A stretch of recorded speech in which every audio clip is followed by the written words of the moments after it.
Jazzcast Pros.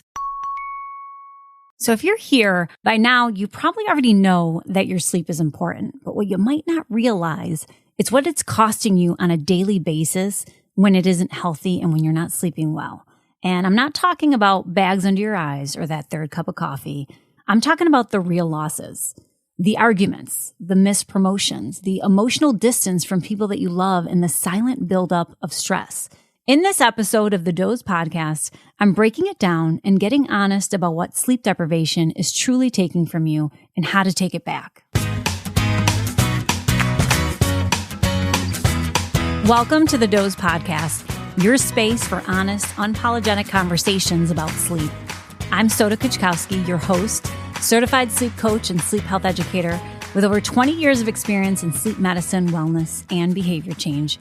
I'm also the founder of Start With Sleep, where we provide personalized sleep coaching and educational programs, and The Doze, a curated retail boutique and podcast platform dedicated to helping you sleep better, live better, and lead with rest at the center. Today, I'm diving into the real cost of sleep, or more accurately, the cost of not getting enough of it. And I'm not talking about the dollars and cents only, but the heartbreaks, the mental fog, and the grinding anxiety that too many of you are walking around with, calling it normal. I'm talking about what you quietly sacrifice every day when you don't sleep well. And that's your presence, your productivity, your patience, your peace. You know, you might just think that you're tired, but that exhaustion, it might be leaking into every part of your life, starting with your relationships. You know, this has been studied quite a bit. And what we've learned is that couples who get less than 7 hours of sleep a night are more likely to argue, struggle with resolving conflict, and show less gratitude towards one another. They report feeling lonelier even when they're side by side. And this isn't just about being cranky. You know, when you're sleep deprived, your amygdala, this is the part of your brain that handles emotion, it becomes hypersensitive. That means that small frustrations actually feel bigger and you're quicker to snap. So I want you to imagine this scenario. This is a conversation that every couple I know seems to connect to, including myself and my husband. And that's the question of what's for dinner? Now, we grow frustrated. It's a decision that no one seems to want to make. But is it really always just about dinner? It's about the fact that your patience is empty. Why is it that sometimes it's a quick decision and others it's a long, decisive process where you simply can't agree or make up your minds? And what I find is it's on the days that are long, you know, the ones that we're pushing through and we can't seem to make just one more decision because we simply just want or need to rest. Now, I know sleep alone won't solve this debate, but it helps because sleep resets your emotional bandwidth. So my tip is that we pre-plan. You know, we have a list of go-to easy-to-make meals or takeout options when we just can't decide. You know, even recently, I saw a dice game on Etsy that I considered as a gift for us, where you literally roll the dice and let it decide for you, right? Because it's an argument that will never be resolved, so you might as well outsource it. You know, life gets busy. Sometimes it's hard to be at our best, but we can offset it by being prepared for when it does happen. And also taking the time to draw into our sense of self-awareness so that we are making conscious decisions that will keep us in line closer to where we want to be. You know, making decisions together as a couple can also help to keep you accountable to engaging in healthier sleep practices so that you both sleep and feel your best. Because when we're tired, it isn't just our personal relationships that suffer, but also our social life. I mean, have you ever turned down plans because you were just too tired to go? You know, you're not alone, but here's the problem with this. Lack of sleep increases feelings of loneliness and makes you more likely to withdraw socially. In fact, 64% of college students in one study reported feeling noticeably lonelier after just one night of poor sleep. And it doesn't just stop there. You know, when you're sleep deprived, you literally misread facial expressions. So you might see anger where there's none, or you might miss someone's sadness entirely. And that disconnect, it adds up, slowly eroding connection and community. There's another study that actually showed that chronic loneliness is like having the same mortality risk as smoking up to 15 cigarettes a day. So comparatively, that's crazy, right? So what can you do? Even if you're tired, there are times when you should say yes to connection. Now, hear me out with this. A restorative moment with a friend can be more healing than another scroll through your phone. You know, even if you're tired, choosing connection over isolation can make a huge difference. A quick call, a coffee with a friend, one authentic exchange can refill your emotional tank. I've spoken off and on about the 7 different types of rest that we need, and I'll drop a link to the series that I did below. But an important one in this conversation is social rest. And that means connecting with those that fill your cup when it feels drained.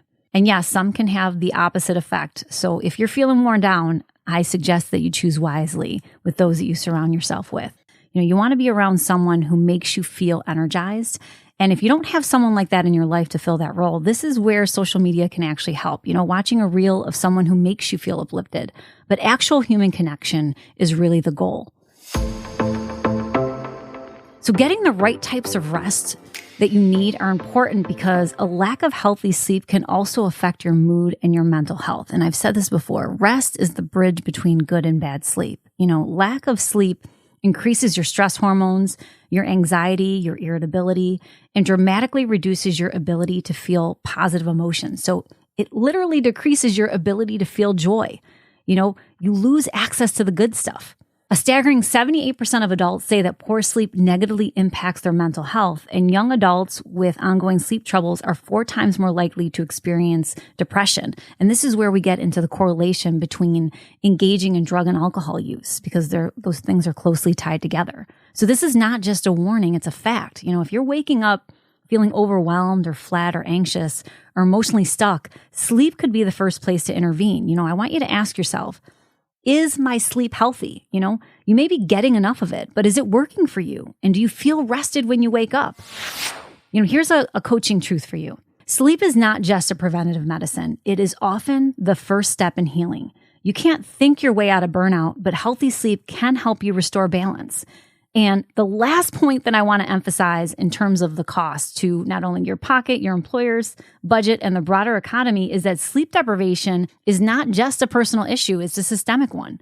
It costs the U.S. economy an estimated $411 billion each year in lost productivity, according to one Rand Corporation study, and that's just scratching the surface. Workers with mild insomnia experience 58% more productivity loss. And for those with moderate to severe sleep problems, that number shoots up to 107%. So what does that really look like, right, in your everyday? Absenteeism. When you don't sleep well, you're more likely to miss work due to fatigue, illness, or burnout. Presentism. Even when you do show up, you are mentally checked out, or, you might be physically present, but you're cognitively foggy, right? Workplace accidents. Sleep-deprived workers at a significant higher risk for on-the-job injuries, especially in safety-sensitive roles like healthcare, transportation, and manufacturing. Sick days. Chronic sleep loss weakens your immune system, increasing the number of sick days that you take throughout the year. And last, of course, those healthcare costs. Poor sleep is linked to everything from cardiovascular disease to obesity and depression, leading to higher healthcare utilizations and costs for both you as an employee and your employer. Think about it. Your brain cannot process efficiently when it's tired. You might skim emails, but you miss the core message. You attend meetings, but you contribute less. You work longer hours, but you accomplish less. That's not laziness. That's neurological overload. But here's the real question. We idolize hustling, but what if the real hustle is hitting pause long enough to recharge? Because I've said it a million times, sleep is not a luxury, right? It can be a leadership strategy. It fuels creative thinking, resilience, patience, creativity, and it should be the foundation in your quest for personal and professional success. What you need to know is that sleep debt takes your emotional resilience, your work edge, your social life, and your inner peace. But the good news is you can take it back. So this is what I pose to you. First, I want you to track your sleep for 7 days. No guilt, just awareness. And you can use the 14-day trial of the SleepSpace app that we offer, and I'll drop the link for that below. I want you to bookend your screen time. Go 90 minutes tech-free before bed. If you can't quite bring yourself to step away from it, I want you to grab a pair of our blue blocker glasses, which are guaranteed to help get you ready for sleep by avoiding all that blue light that can work against you. And last, I want you to delay conflict until you actually reset your sleep and you feel rested. And I want you to respect your bandwidth. If you feel off, you're better off delaying big decisions, talks, and taking a nap if needed. Sleep changes how you show up in your life. The point is, you don't have to do an overhaul on everything, but you do have to take one step forward to fix it and hold yourself accountable.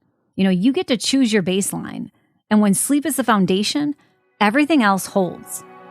So let's get honest for just a second here.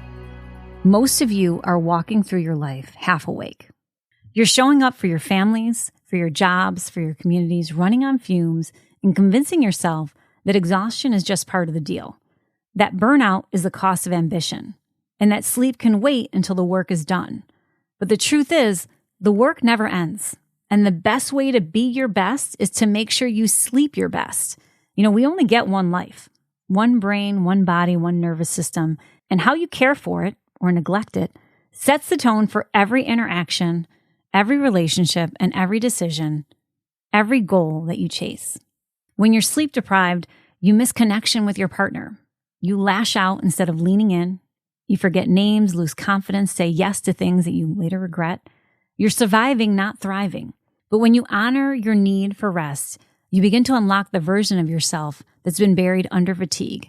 That version that thinks clearly and reacts calmly, has energy to show up with intention, can handle tough conversations with grace, and can dream again, because sleep isn't just about recovery, it is your daily reboot. It's where your body repairs, it's where your brain makes sense of all your experiences. It's how you prepare not just to survive tomorrow, but to rise to it. Every night is an invitation to shut down the noise, to reset the overwhelm, to build the resilience that tomorrow will demand of you. So if you want to make the most of this one wild and precious life, I want you to start by shutting it down at night. Set the boundary, turn off the guilt, log off the hustle, put your body in bed like it's your sacred responsibility, because it is. And you're not lazy for resting. You are readying yourself to rise. And what happens when you do? You're going to wake up with clarity. You're going to wake up with purpose. You're going to wake up with the capacity to give, to grow, to love, and to lead. So tonight, choose to close your eyes, not as an escape, but as an act of power, because sleep is not where your potential pauses.